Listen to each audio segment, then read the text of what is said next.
Hello दोस्तों, मैं Shambhu Kumar competitive club में आप सभी को स्वागत करता हूं। मेरे दोस्त, आप जुड़ चुके हैं बिहार दरोगा के टेस्ट सीरीज में और आप देख रहे हैं संभव एक्सप्रेस। संभव एक्सप्रेस के साथ मेरे साथी आपको याद करना है, अब की बार ले लो स्टार। अब की बार ले लो स्टार के साथ में चलते हैं और देखते हैं कि आज का क्वेश्चन क्या है। आज का क्वेश्चन क्या है मेरे साथी, ये देखना है। चलिए, तो आपको पता है कि प्रत्येक सेशन का मैं अंतिम क्वेश्चन आप लोगों के लिए छोड़ता हूं, और ये क्वेश्चन आपका ये था छोड़ा हुआ जिसका आंसर कई साथी हमारे सही लगाए हैं और कई लोग गलत कर दिए हैं। कोई बात नहीं, देखते हैं क्वेश्चन क्या कहता है मेरे साथी।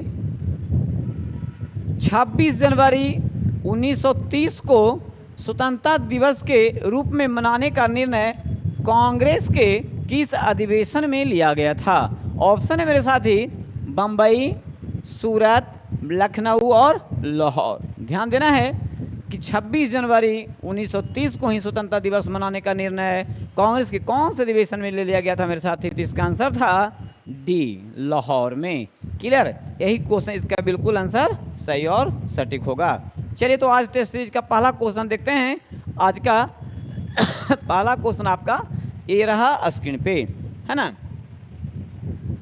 पहला क्वेश्चन है मेरे साथ ही, देखना ये है कि निम्नलिखित में कौन सा युग्म सुमेलित नहीं है। अच्छा, इसमें देखेंगे कुछ संस्थान और उनके जुड़े व्यक्ति यानी संस्थापक और कुछ ईस्वीसन दिए गए हैं। कौन सा, किसका ऑप्शन युग्म जो है सही है, जोड़ा सही है या गलत है? कह रहा है कि निम्न से कौन सा युग्म सुमेलित नहीं है, कह रहा है मेरे साथ ही नहीं है। पहला क्वेश्चन देखते हैं। Servant of India society Gopal Krishna Gokhale 1905 में, बिल्कुल ये बात सही है। रामकृष्ण मठ, देखेंगे रामकृष्ण मठ से स्वामी विवेकानंद संबंधित है, तो बिल्कुल बात सही है, 1887। चलिए अगला देखते हैं। गद्दर पार्टी, आपको पता होगा लाला हरदयाल और भाई परमानंद और काशीराम, 1913। चलिए, सेंट फ्रांसिस्को में इसका गठन हुआ था। ये यहाँ तक 1 2 3 मतलब कि ए बी सी तीनों तो आपका सही नजर आया। अगला देखते हैं। पूना सार्वजनिक सभा फिरोज शाह मेहता, देखिए यहीं पे गलत दिख रहा है आपका, है ना, फिरोज शाह मेहता नहीं थे। 1870 बिल्कुल आपका सही है। पूना सार्वजनिक सभा, यहाँ थे एम.जी. रानाडे। कौन थे? यहाँ थे एम.जी. रानाडे। कौन थे? एम.जी. रानाडे। याद रखना है। तो आपका कौन सा सही नहीं है मेरे दोस्त? तो डी का ऑप्शन जो है ये बिल्कुल सही नहीं है, इसलिए आंसर आपका डी सटीक और सही होगा मेरे साथी। चलिए नेक्स्ट क्वेश्चन की तरफ बढ़ते हैं। अगला क्वेश्चन क्या कहता है? चलिए अगला क्वेश्चन आपका ये है मेरे साथी। 5 नदियों का प्रदेश किसे कहा जाता है? तो बड़ा इजी क्वेश्चन है, सभी लोग जानते होंगे। 5 नदियों का प्रदेश किसे कहा जाता है? जम्मू कश्मीर, पंजाब, ओडिशा, गुजरात। बताएंगे आप लोग, है ना, क्या हो सकता है? तो 5 नदियों का याद रखेंगे। पंजाब, पंजाब आब का मतलब याद रखना है, 2 आब का मतलब समझते होंगे, 2 नदियों के बीच का जगह, 2 नदियों के बीच की जगह है ना, इसको 2 आब कहते हैं, ठीक है ना। पंजाब यानी कि आप याद रखना है, इसका सेंस बिल्कुल सही जवाब आ रहा है। 5 नदियों का प्रदेश किसे कहते हैं? तो पंजाब को कहा जाता है मेरे साथी। चलिए नेक्स्ट पॉइंट, अगला क्वेश्चन क्या कहता है? अगला क्वेश्चन आपका ये रहा स्क्रीन पे, है ना। अगला क्वेश्चन ये है साथी, निम्नलिखित में से कौन सा युग्म सही नहीं है? याद रखना, इसमें भी युग्म कहता है सही नहीं है। एक तरफ कुछ महानुभाव का पद दिया गया है और एक तरफ उसका अनुच्छेद दिया गया है।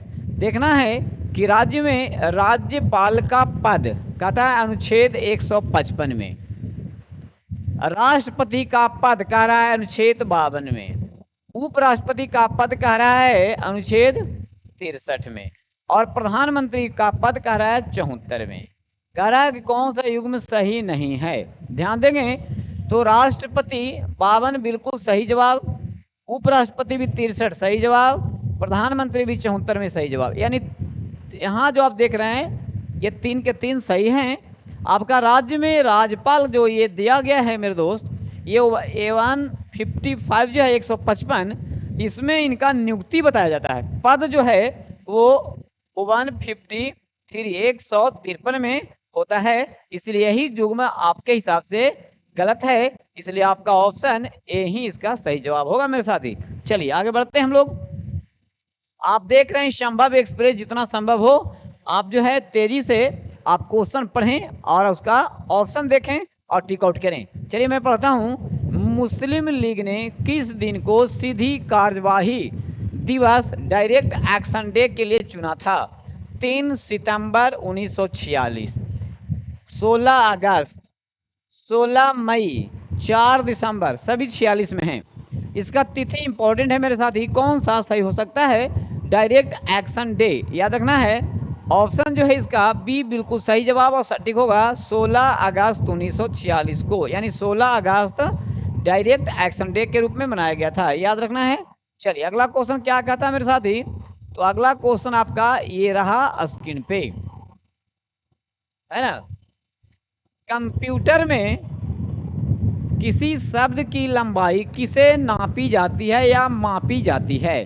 तो सबसे छोटी यूनिट जो इकाई होती है वो क्या होता है? इसमें से आप पढ़िए, आंसर आपके सेट हो जाएगा। वाइट्स, अक्षरों की गिनती, शून्यों की गिनती या बिट्स, याद रखना है। कंप्यूटर की भाषा में, है ना, कंप्यूटर के किसी शब्द की उसकी जो नाप ली जाती है सबसे छोटी इकाई से ली जाती है, वो होता है आपका बिट्स। क्लियर हो गया? चलिए वो आपका बिट्स इंपॉर्टेंट है।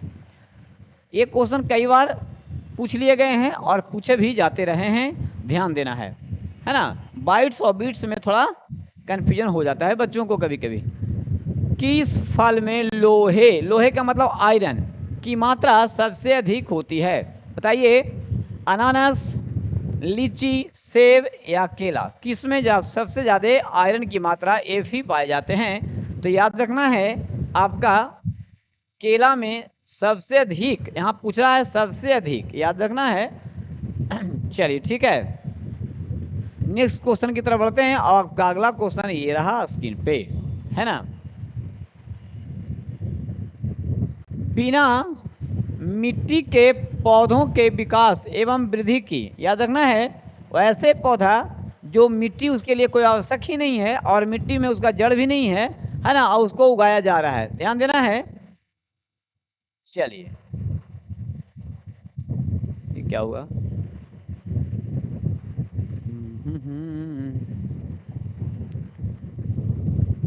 है ना।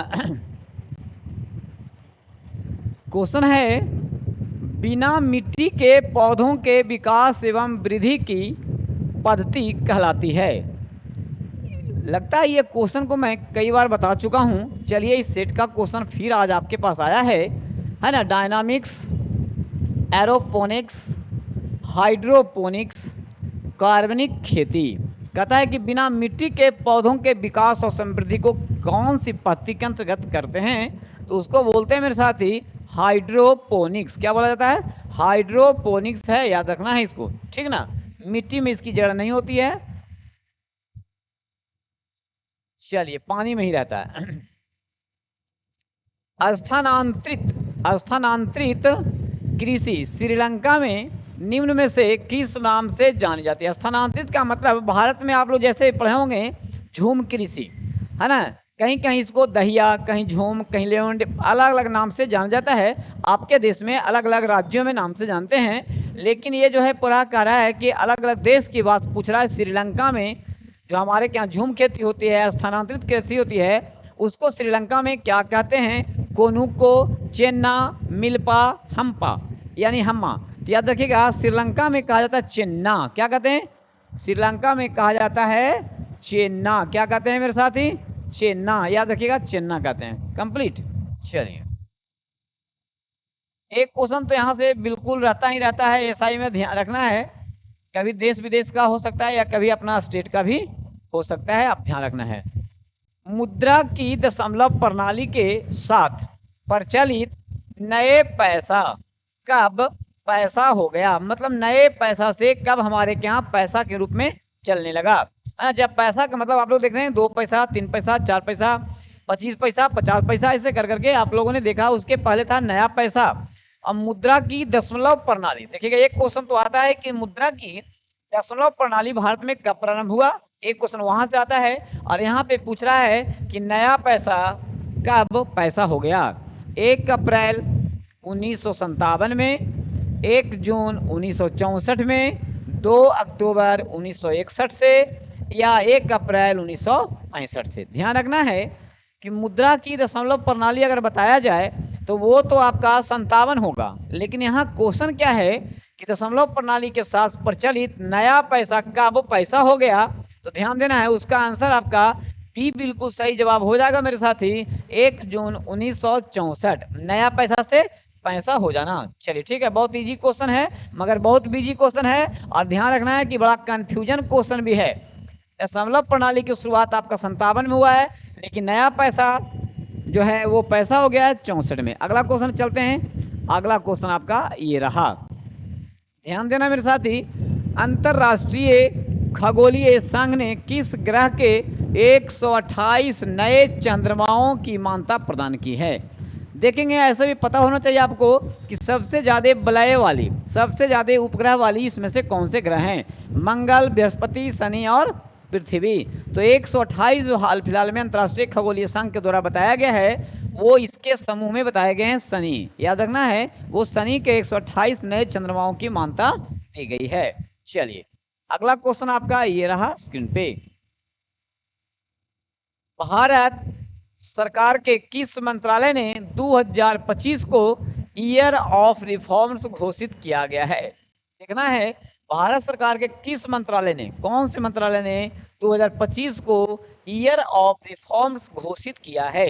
ऑप्शन देखेंगे, संस्कृति मंत्रालय, रक्षा मंत्रालय, गृह मंत्रालय और विदेश मंत्रालय। क्या हो सकता है मेरे साथी? तो इसका आंसर जो है रक्षा मंत्रालय के द्वारा ईयर ऑफ रिफॉर्म्स घोषित किया गया है 2025 को। क्लियर? चलिए अगला क्वेश्चन आपका स्क्रीन पे ये दिख रहा है। क्वेश्चन पढ़ते हैं। भारतीय विशिष्ट पहचान प्राधिकरण के सीईओ है ना, चीफ एग्जीक्यूटिव ऑफिसर कौन बने हैं? मनोज कुमार दुबे, शरद कुमार, भुवनेश कुमार, एमबी श्रेयस कुमार। बता सकते हैं इसका क्या आंसर हो सकता है? क्वेश्चन फिर से आप एक बार देखें। भारतीय विशिष्ट पहचान प्राधिकरण UIDAI के सीईओ कौन बने हैं? तो भुवनेश कुमार इनका सीईओ बने हैं। ध्यान देना है, ऑप्शन सी बिल्कुल सही जवाब है मेरे साथी। चलिए अगला क्वेश्चन आपका ये रहा स्क्रीन पे, और देखते हैं इसका आंसर आप क्या लगाते हैं। सर्वप्रथम DNA को किसने अलग किया था? देखेंगे यहाँ पे अलग किया था, आप किसने इसको खोज किया था में डिफर है, और आप ऑप्शन देख करके बहुत जल्द ही आप इसका टिक आउट ना कर देंगे। क्वेश्चन सही देखिए और समझिए। सर्वप्रथम DNA को किसने अलग किया था? फ्रेडरिक मिसर, अल्वेक कोसेल, फोर्ब्स लेवेन, वाटसन। देखिए यहाँ पे गलती से चार्टसन लिखा गया, इसको बोलेंगे हम लोग वाटसन तथा क्रिक। वाटसन तथा क्रिक क्या हो सकता है? तो सर्वप्रथम DNA को किसने अलग किया था? तो अलग करने वाले का नाम में आपका फ्रेडरिक मिसर हो जाएंगे। चलिए आपका ऑप्शन ए बिल्कुल सही जवाब होगा। और खोज जो है डबल हेलिक्स मॉडल, DNA का डबल हेलिक्स मॉडल का जो खोज किया है वो है आपके वाटसन और क्रिक। चलिए इसके लिए उन्हें नोबेल भी दिया गया था। अगला क्वेश्चन आपका ये रहा स्क्रीन पे। पुटिकाओं में प्रोटीन और लिपिड के परिवहन, संशोधन और पैकेजिंग के लिए निम्नलिखित में से कौन सा कोशिकांग उत्तरदायी है? मैंने कोशिका के कौन से अंग उसके लिए रिस्पॉन्सिबल है ना? कहता है खुरदारी अंतः पृथ्वी जालिका, या गोल्जी बॉडी, या चिकनी अंतः पृथ्वी जालिका, या राइबोसोम। याद रखना है कि कोशिका का जो अंग है वह कौन सा ऐसा है जो प्रोटीन और लिपिड, प्रोटीन और लिपिड के परिवहन के संशोधन और पैकेजिंग के लिए जिम्मेवार है? तो वो आपका ऑप्शन बी में गोल्जी बॉडी है। चलिए नेक्स्ट क्वेश्चन की तरफ चलते हैं। अगला क्वेश्चन आपका ये रहा स्क्रीन पे।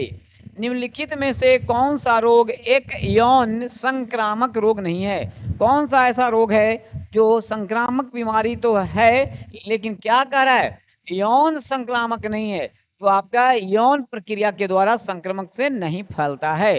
वो कह रहा है क्या? यक्ष्मा है। यक्ष्मा यहाँ पे होगा यक्ष्मा। एड्स, एड्स तो होता है यौन संक्रामक बीमारी है। सिफिलिस ये भी होता है। हेपेटाइटिस बी भी, यानी तीनों की संभावना बन रही है। यक्ष्मा जो टीबी है ये आपका यौन संक्रामक बीमारी नहीं है। चलिए तो इसका आंसर क्या होगा आपका, तो क्वेश्चन नंबर 15 का ए ऑप्शन बिल्कुल आपका सही होगा मेरे साथी। चलिए क्लियर है। नेक्स्ट क्वेश्चन की तरफ बढ़ते हैं। अगला क्वेश्चन आपका ये रहा स्क्रीन पे। चलिए ध्यान देखते हैं। कोलरा, है ना, कोलरा होता है कैसे होता है भाई, बैक्टीरिया द्वारा, वायरस द्वारा, कीटों द्वारा या टॉक्सिन द्वारा। याद रखेंगे ये बैक्टीरिया यानी कि जीवाणु जनित रोग है कोलरा, यानी ऑप्शन आपका ए बिल्कुल सही और सटीक जवाब होगा मेरे साथी। क्लियर। चलिए नेक्स्ट क्वेश्चन की तरफ बढ़ते हैं। वो क्वेश्चन तो बहुत इजी था भाई, अभी आपको देखा जो बायो का क्वेश्चन था। काली सिंध नदी निम्न में से किस नदी की सहायक नदी है। देखेंगे काली सिंध नदी गंडक की, यमुना की, चंबल की या ब्रह्मपुत्र की, बताएंगे कौन सी नदी की ये सहायक नदी है। बिहार एएसआई में अगर आप तैयारी में लगे हैं तो आप नदी और नदी के सहायक और उसका उद्गम और उसका मिलन ये सारे आप याद रखेंगे, है ना। काली सिंध जो है आपका चंबल नदी के सहायक नदी में से एक है। चलिए नेक्स्ट क्वेश्चन आपका ये रहा स्क्रीन पे। बहुत इजी क्वेश्चन है मेरे साथी और ये बहुत बिजी क्वेश्चन है। इसी तरह के क्वेश्चन को मैं कहता हूँ राष्ट्रीय युवा दिवस कब मनाया जाता है। देखेंगे बड़ा कंफ्यूजन वाला एक क्वेश्चन आता है लेकिन बहुत इजी है और बहुत बिजी है। 12 जनवरी, 12 अप्रैल, 12 अगस्त, इनमें से कोई नहीं। क्या हो सकता है, तो राष्ट्रीय युवा दिवस कब मनाया जाता है मेरे साथी, तो ये मनाया जाता है आपका 12 जनवरी को। याद रखिएगा राष्ट्रीय है ना। आप विश्व लगा रहेगा था 12 अगस्त हो जाएगा, विश्व लगा रहेगा तो 12 अगस्त हो जाएगा और राष्ट्रीय है तो 12 जनवरी। क्लियर हुआ। चलिए नेक्स्ट क्वेश्चन की तरफ बढ़ते हैं और अपना क्वेश्चन अगला ये रहा 19 क्वेश्चन आपका ये है किस अयस्क से मैडम क्यूरी ने रेडियम प्राप्त किया था। विद गलत है, ये होगा पिच ब्लेड। क्या होगा, ये आपका पिच ब्लेड होगा, पिच ब्लेड, ठीक है ना। Monazite, cryolite, uranium. तो देखिएगा कौन सा इसका ऑप्शन बिल्कुल सही होगा। तो रेडियम जो निकाला गया था वो पिच ब्लेड से निकाला गया था। किससे, वो निकाला गया था पिच ब्लेड से। याद रखना है आपका ऑप्शन लिखा हुआ है ए में, इसलिए इसका आंसर ए बिल्कुल सही जवाब होगा मेरे साथ ही। क्लियर हैं आप लोग। चलिए अगला क्वेश्चन क्या कहता है। चलिए अगला क्वेश्चन ये है मेरे साथ ही 20 नंबर क्वेश्चन है। भारत में खेत, खेत नहीं होगा यहाँ पे लिखा होगा श्वेत। क्या लिखा होगा, श्वेत। श्वेत क्रांति के जनक, बड़ा इजी क्वेश्चन हो गया, देख लिए आप लोग सब बना देंगे। Norman Borlaug, M S Swaminathan, Verghese Kurien या अमृता पटेल। श्वेत क्रांति है, श्वेत का मतलब समझ जाएंगे, है ना। तो दूध से हो जाएगा वर्गीज कुरियन, याद रखना है, ठीक ना। नेक्स्ट पॉइंट, नेक्स्ट क्वेश्चन आपका ये रहा। चलिए तो इसका आंसर क्या होता है देखते हैं। चाय की पत्तियों के इलाज के लिए क्या प्रयोग किया जाता है। ध्यान देना इसमें से वापरस, कवक या वायरस होना चाहिए था ऑप्शन में, कोई बात नहीं है, आंसर देखना है वायरस, कवक, जीवाणु या दीवार। क्या हो सकता है, तो चाय की पत्तियों में जो रोग लगता है उसको निवारण के लिए क्या यूज करते हैं हम लोग, तो उसको जीवाणु बोलते हैं। क्या, जीवाणु उसको भक्षण करता है। चलिए ठीक है। अगला क्वेश्चन ये है आपका 22 नंबर क्वेश्चन है। शिवांत गांधी के नाम से कौन जाने जाते हैं। देखिए अब्दुल गफ्फार खान, ए में जिन्ना, यहाँ जिन्ना होगा। शौकत अली, अबुल कलाम आजाद। क्या हो सकता है, खान अब्दुल गफ्फार खान। याद रखना है सीमांत गांधी के नाम से जाने जाते हैं, वो आपका ऑप्शन ए में लिखा हुआ है अब्दुल गफ्फार खान। बिल्कुल सही जवाब और सटीक जवाब है मेरे साथ ही। बहुत इजी क्वेश्चन है, बहुत बिजी क्वेश्चन है, वो हमेशा वो पूछ लिया जाता है ना। झांसी की रानी लक्ष्मीबाई की मृत्यु कहाँ पर हुई थी। देखेंगे झांसी में, लखनऊ में, कानपुर में या ग्वालियर में। याद रखेंगे वो लड़ते हुए वीर गति को प्राप्त हुई थी, वह जगह पूछ रहा है, ग्वालियर है। क्लियर। चलिए नेक्स्ट क्वेश्चन आपका क्या है। अगला क्वेश्चन आपका ये है मेरे साथी, ध्यान देना है क्वेश्चन क्या कह रहा है। फरवरी 1922 ईस्वी में पुलिस चौकी में आग लगाने की घटना, आपको पता होना चाहिए, ये संबंधित है चौरी चौरा घटना, है ना। याद रखना है कितना में, तो याद रखना है फरवरी में और 1922 में, ठीक है। ये घटना को सभी लोग बच्चे जानते हैं। तो अब कहता है कि जो जगह है वो किस राज्य में है, उत्तर प्रदेश, राजामान, मध्य प्रदेश या बिहार, कौन सा क्षेत्र में। ये इंपॉर्टेंट जगह है, इतिहास का बड़ा प्रसिद्ध सा जगह है। चौरी चौरा कहाँ पड़ता है, तो ये पड़ता है आपका यूपी में, उत्तर प्रदेश में। चलिए ठीक है, बहुत इजी क्वेश्चन है मेरे साथ ही ये क्वेश्चन। चलिए अगला क्वेश्चन देखते हैं क्या कहता है अगला क्वेश्चन, किस प्रकार का क्वेश्चन है। ये क्वेश्चन ऐसा है कि निम्न में से कौन से सामाजिक सुधार विलियम बेंटिंक ने प्रारंभ किया था। 4 इसमें कार्य दिए गए हैं, कौन से कार्य विलियम बेंटिंक के द्वारा किया गया है और कौन से नहीं किया गया है। चलिए तो पहला देखते हैं मेरे साथ ही, सती प्रथा का उन्मूलन, हाँ जी किया है। चलिए तो 1 नंबर में किया है जी, 1 वाला बिल्कुल सही है, ये तो किया है।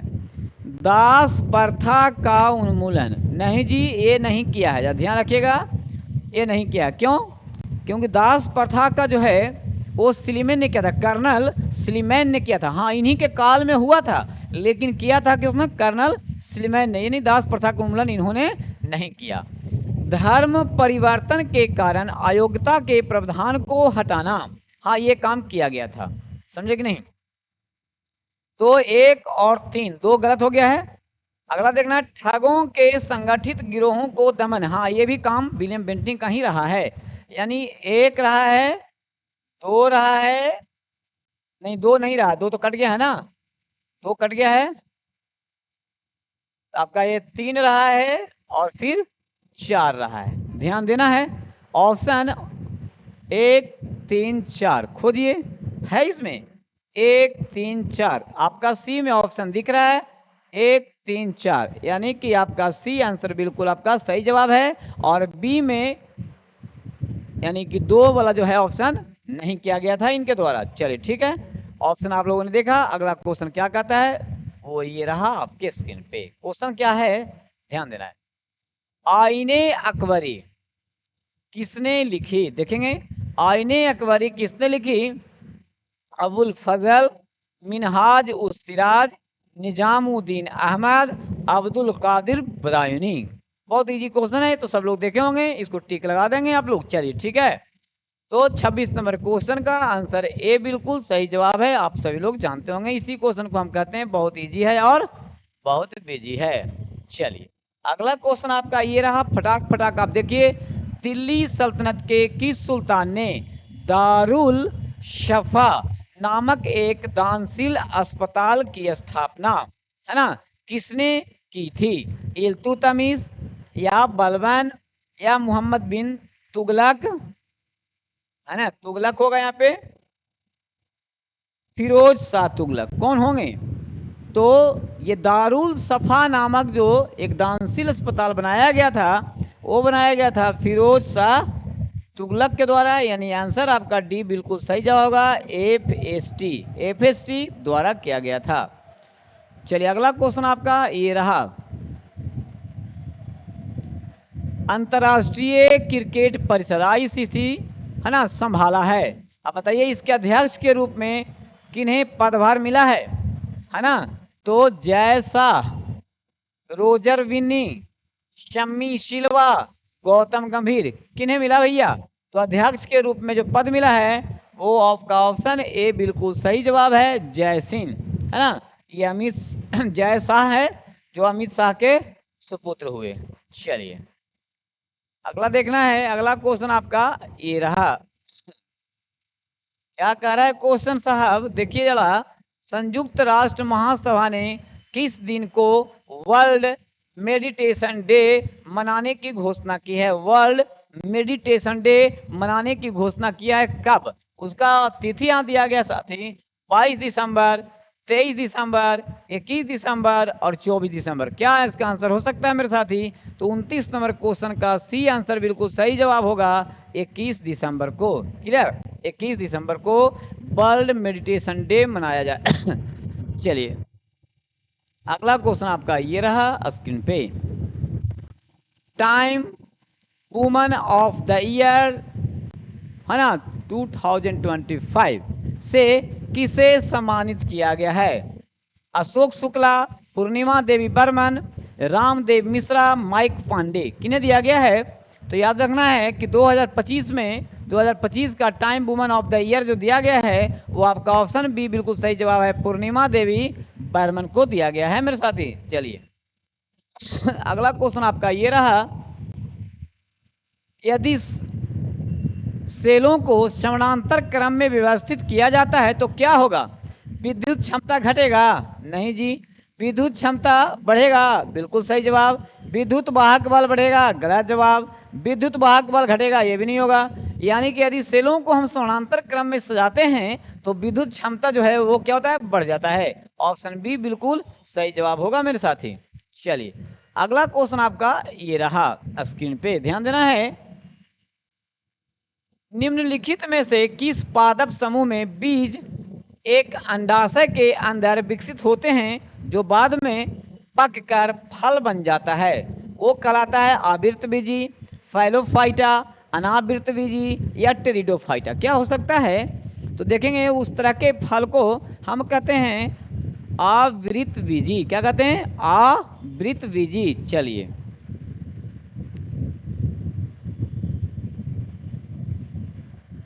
आर्गन का उपयोग सामान्यतः ताप दीप्त प्रकाश बल्बों में भरने के लिए क्यों किया जाता है? किसका प्रयोग? तो आर्गन का। तो आपको पता होना चाहिए कि आर्गन क्या है। आर्गन क्या है? यह एक अक्रिय गैस है, यह सबसे हल्की गैस है, यह अभिक्रियाशील गैस है, यह प्रचुर मात्रा में पाया जाता है। किसके कारण से हो सकता है मेरे साथी? तो ध्यान देना है कि आर्गन, आपका ऑप्शन ए बिल्कुल सटीक और सही लिखा हुआ है। आर्गन यह एक अक्रिय गैस है। चलिए क्वेश्चन नंबर 33 आपका इस तरह हुआ और 34 आपका ये रहा। चलिए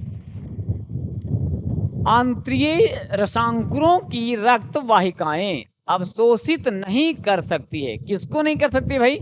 आपका आंत में, है ना, कहता है कि आंतरिक रसांकुरों की रक्त वाहिकाएं अवशोषित नहीं कर सकती है। किसको नहीं करेगा?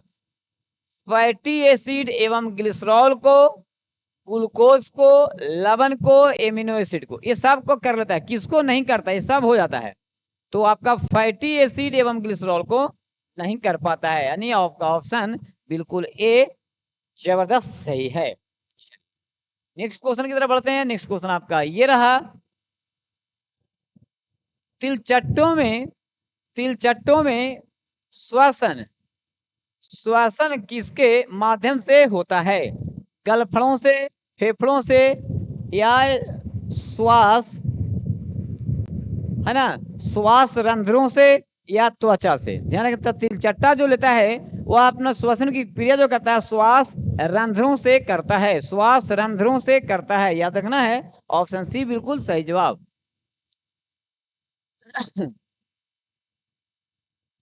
चलिए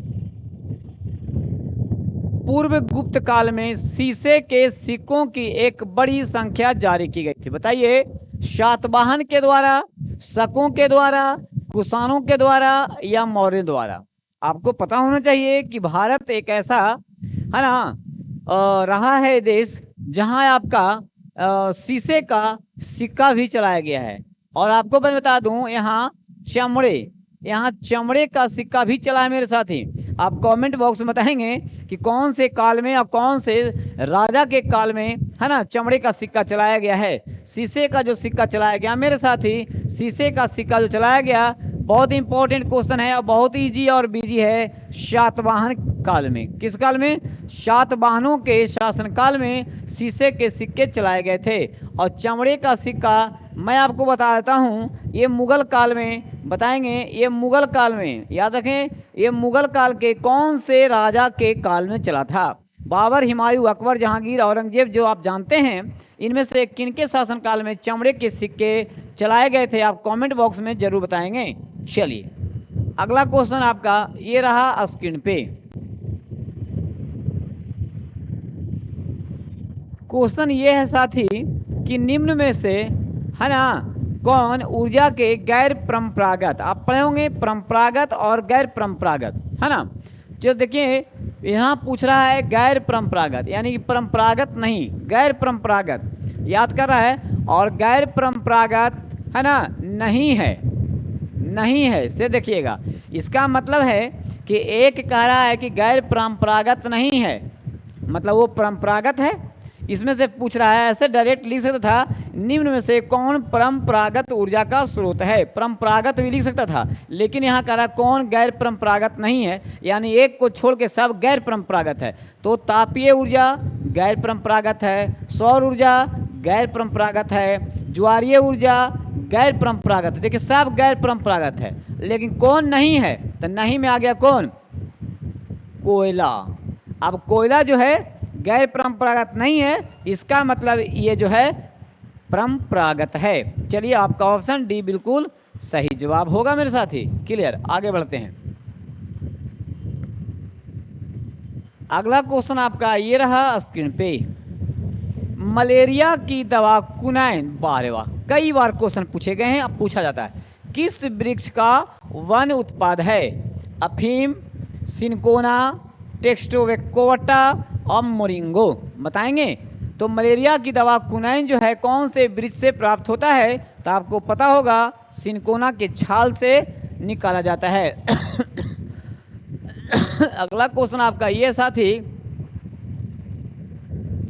निम्न में से हर साल 24 अक्टूबर को मनाया जाने वाला दिवस कौन सा शामिल नहीं है, कौन सा शामिल नहीं है, तो भारत तिब्बत सीमा पुलिस बल, ये भी 24 अक्टूबर को मनाया जाता है।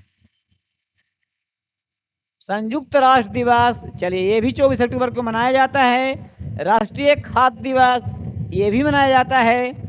विश्व फुटबॉल दिवस नहीं मनाया जाता है, विश्व फुटबॉल दिवस शायद याद रखेंगे मई में मनाया जाता है, यहाँ अक्टूबर की बात आ रही ना, ये मई में मनाया जाता है, याद रखेंगे शायद 25 मई को, याद रखना है 25 मई को, याद रखना है 25 मई को मनाया जाता है विश्व फुटबॉल दिवस, याद रखेंगे डी, यानी एक है कि अक्टूबर में ये मनाया नहीं जाता है। चलिए ठीक है, नेक्स्ट क्वेश्चन आपका ये रहा 40 नंबर क्वेश्चन मेरे साथ ही,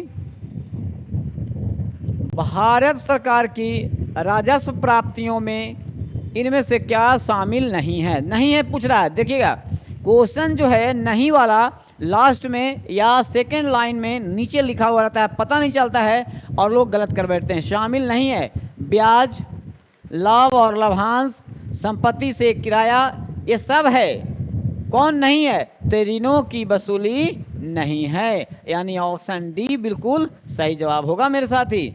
चलिए अगला क्वेश्चन जो है आपका ये रहा स्क्रीन पे, क्या क्वेश्चन कह रहा है से देखा जाए।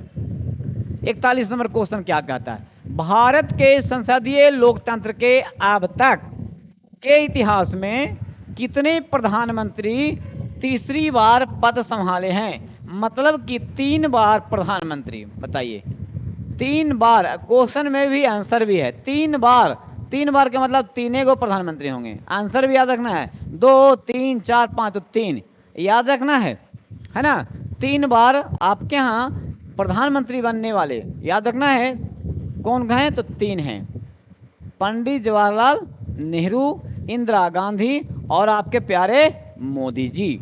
चलिए अगला क्वेश्चन ध्यान रखना है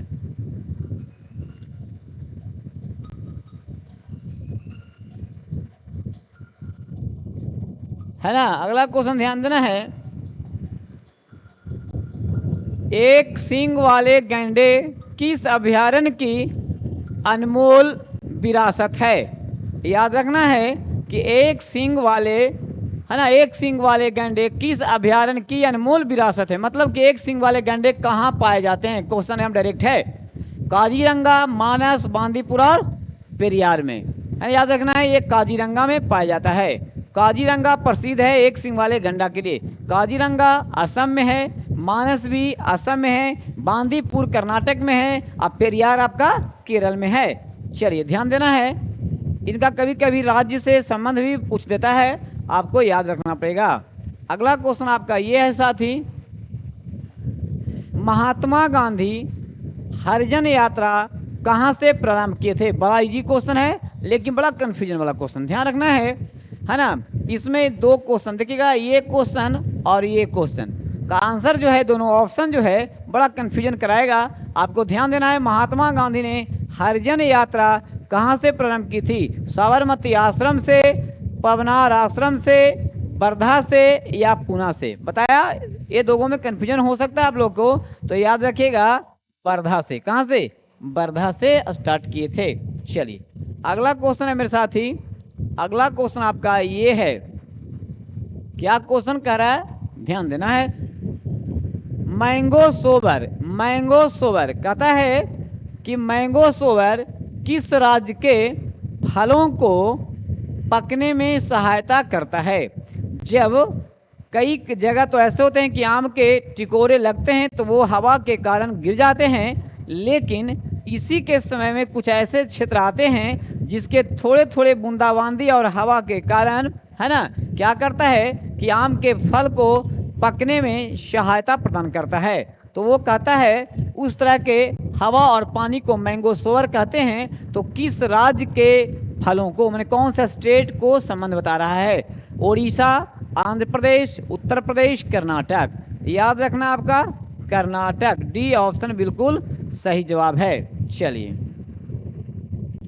अगला क्वेश्चन आपका ये रहा स्क्रीन पे,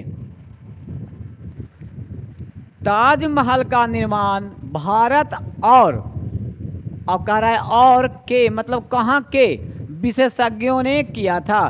ताजमहल का जो निर्माण है वो भारत और भारत के साथ और कहाँ के विशेषज्ञों मिलकर इसका निर्माण कार्य किया था? एक तो भारत हो गया, दूसरा में क्या सऊदी अरब होगा, फारस होगा, यूनान होगा या चीन होगा? क्या हो सकता है? तो याद रखिएगा भारत के साथ फारस होंगे, इसका आंसर फारस बिल्कुल सही जवाब है। दो शैली में निर्मित है। चलिए अगला क्वेश्चन देखना है, सेल की स्थापना कब की गई थी? है ना, 1973, 1984, 1990 या 1964? बताएंगे सेल की स्थापना कब हुई थी? तो सेल की स्थापना हुई थी साथी 1973 में। आपको याद रखना है ये आपका हो गया सेल, क्या हो गया? सेल। याद रखना है बहुत, सेल भेल गेल, सेल भेल गेल, सेल भेल गेल। देखिएगा एक सेल एक है यहाँ पे भेल, ये हो गया था आपका 64 में। और गेल जो गैस अथॉरिटी ऑफ इंडिया होता है ना, इसको गेल भी हम लोग कहते हैं, गैस अथॉरिटी ऑफ इंडिया, है ना। तो देखेंगे वो हुआ था आपका 84 में, सेल भेल गेल, क्या ठीक है ना।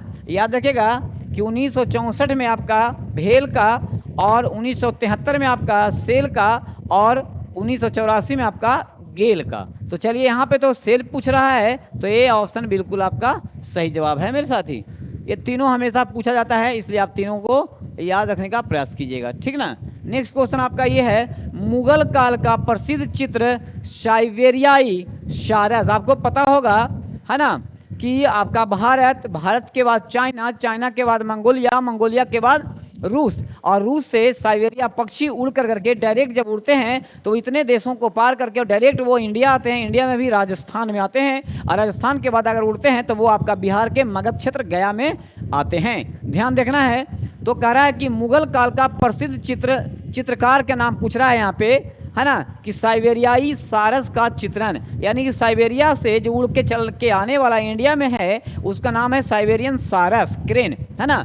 तो वो उसका चित्र कौन बनाया था? याद रखना है, दसवन, बशावन, मंसूर, अबुल हसन। याद रखना है मेरे साथी, तो इसका नाम होगा मंसूर। याद रखना है, मंसूर एक ऐसे चित्रकार थे जिन्होंने साइबेरियाई सारस का चित्रण किया था।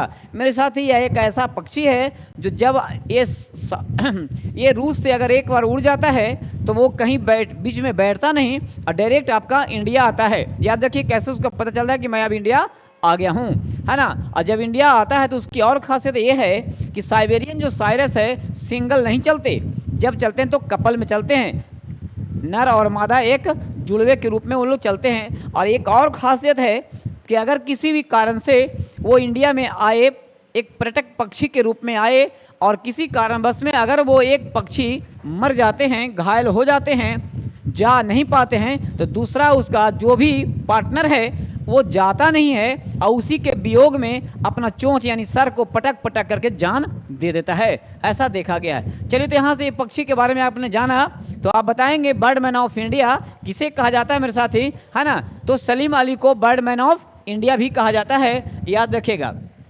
सलीम अली, डॉक्टर सलीम अली को। चलिए आगे बढ़ते हैं। अगला क्वेश्चन मेरे साथी ये है, चलिए ज़्यादा हम आगे तो नहीं बढ़ते हैं क्योंकि आपका बैच का जो ये नाम चल रहा है इसका नाम ही है ना, संभव एक्सप्रेस। जितना हो सके एक्सप्रेस मेल में चलना है, इसीलिए मैं ज़्यादा दूर तक नहीं जा पाता हूँ, याद रखना है। चलिए, कौन पातशाहनामा का लेखक था? बताएंगे पातशाहनामा का लेखक कौन है इसमें? मोहम्मद अमीर कज़विनी, अब्दुल हमीद लाहौरी, मोहम्मद वारिस, मोहम्मद शालेह कैम्बो। क्या हो सकता है आंसर?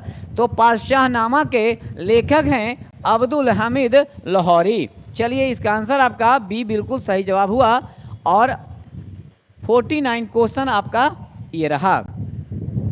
संविधान में वर्णित लोक लेखा समिति में कितने सदस्य होते हैं? 15, 7, 22 और 30। याद रखना है, कई समितियां हैं, कई समिति के अलग अलग सदस्यों की संख्या होती है। इसको आप लोग एक बार देख लेंगे, यहाँ से एक ना एक क्वेश्चन आपका बिहार एसआई में आता ही रहता है मेरे साथी। तो देखेंगे इसका आंसर हो जाएगा आपका 22। याद रखेंगे 15 और 7 के रूप में विखंडित यहाँ पे लोक लेखा समिति में सदस्य होते हैं, याद रखेंगे। और जो सदस्य संख्या होते हैं लोकसभा से और राज्यसभा से 15 और 7 में बांटा गया है क्रमशः। चलिए, ठीक है ना। अगला क्वेश्चन देखना है, क्वेश्चन नंबर अब 50 आ गया, जो मैं आप लोगों के लिए छोड़ूंगा और आप लोग बताएंगे कि 50 नंबर का क्वेश्चन का ऑप्शन पढ़ करके कौन सा सटीक और सही इसका आंसर होगा मेरे साथ ही आप टिक आउट करेंगे। और मैं क्वेश्चन पढ़ता हूँ, प्लास्टर ऑफ पेरिस किसके तापन द्वारा तैयार किया जाता है? ध्यान रखना है, चूना पत्थर के 373 केल्विन पर, जिप्सम के 393 केल्विन पर, चूना पत्थर के 273 केल्विन पर और जिप्सम के 273 केल्विन पर। ऑप्शन जो होगा आप उसको ABCD में टिक आउट करेंगे मेरे साथी। चलिए, तो इसी 50 नंबर क्वेश्चन के साथ में मैं आज का सेशन को समाप्त करता हूं और मिलता हूं अगले एपिसोड में फिर से नए सेशन में 50 क्वेश्चन के साथ में। जय हिंद मेरे साथी, जय हिंद।